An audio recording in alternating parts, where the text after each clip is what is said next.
Welcome. In this video, we are going to define what is center of mass. We will also show that in the absence of net external force, the center of mass moves with a constant velocity.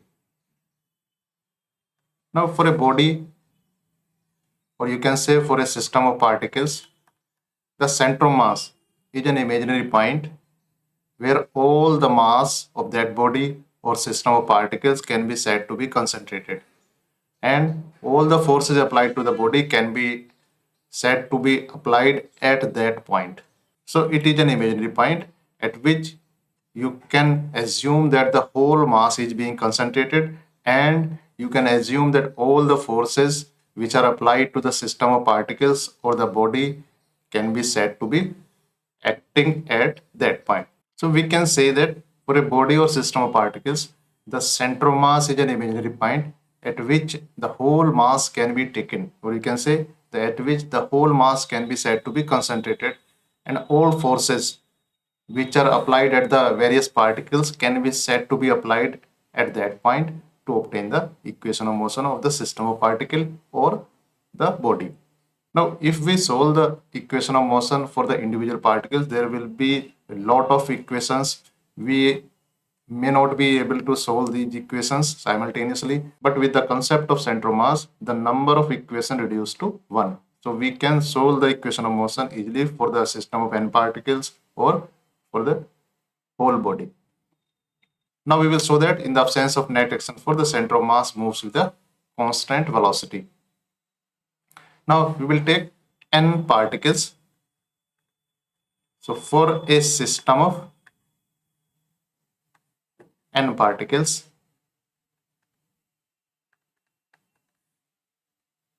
let masses be m1, m2, m3 and mn. The position vectors of these particles,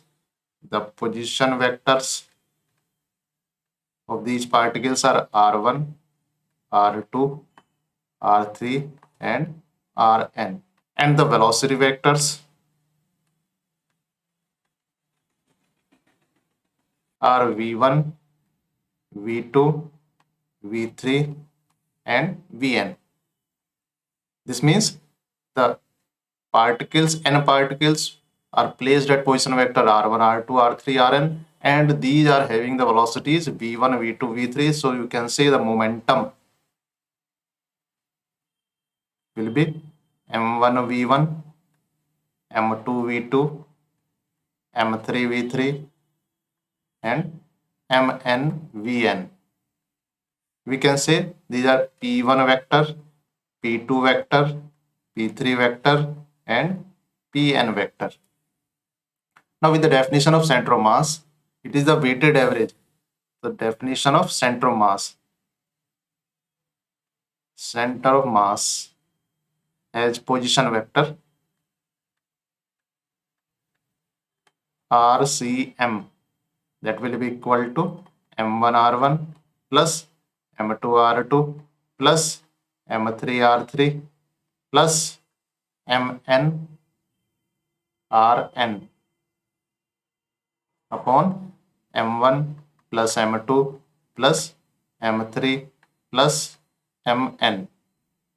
So what is the thing in the denominator? It is the sum of the mass of all particles, that is the mass of the system of particles. So you can say the total mass is m. So m will be equal to m1 plus m2 plus m3 plus mn. So in the denominator, that will be capital M multiplied by mRCM. It become m into RCM.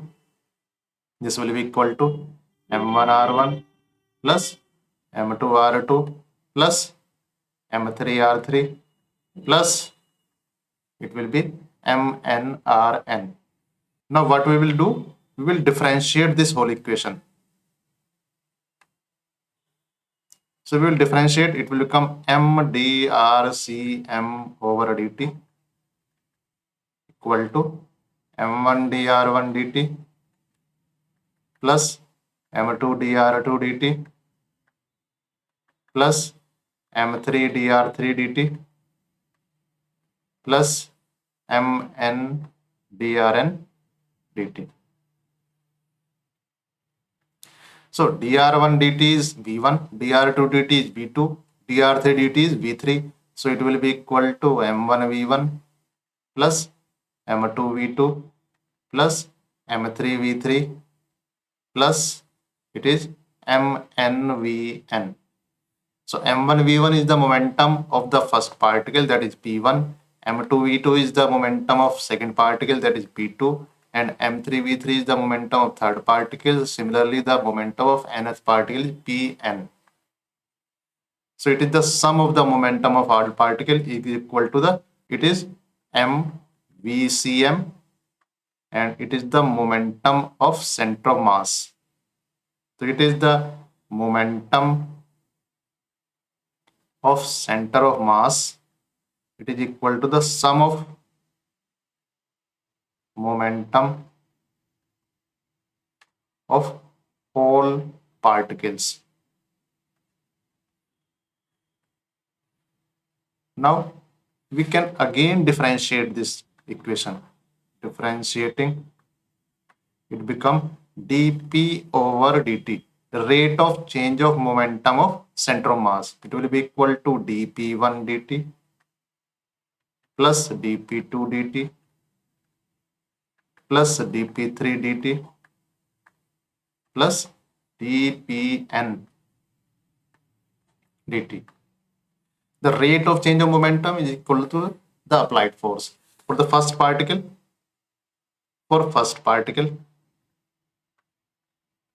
dp1 dt.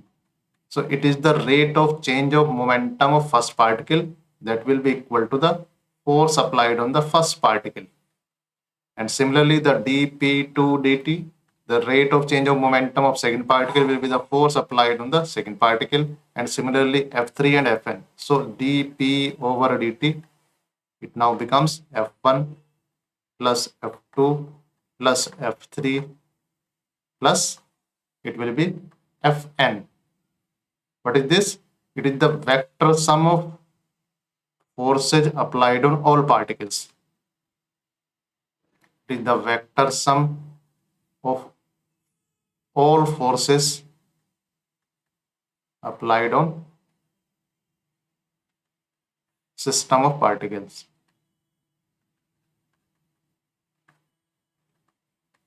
It is equal to the rate of change of momentum of center of mass. So it is the force applied on system of particle.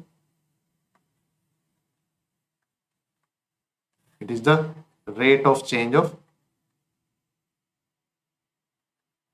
momentum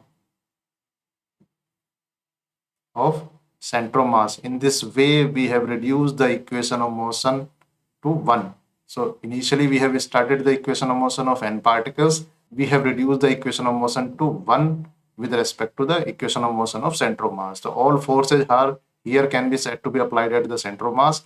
Mass is being considered at the center of mass, and we are considering the rate of change of momentum of center of mass. Now, if this force, or you can say the force applied on all particle or the system of particles from outside, or you can say the sum of external force equal to 0, or you can say the right hand side of this equation is 0, the left hand side of this equation will also be 0. So dp over dt will also be 0. Actually, this is a vector quantity because left hand side is a vector quantity. So dp over dt is 0 vector or null vector. So you can say the p will be a constant vector. What does it mean? Constant vector means its magnitude is constant. Magnitude is constant and direction remains same. So its magnitude and direction remain same, or you can say the conserve. Or you can say the p, the linear momentum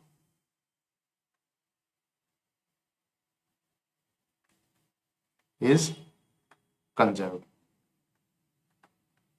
its magnitude is conserved, its direction is conserved, magnitude remains same, direction remains same, you can say the linear momentum is conserved if the external force applied on the body is zero. The linear momentum is conserved. This is called the law of conservation of linear momentum. The PDF copy of these notes of this video can be found in the description below. Thank you.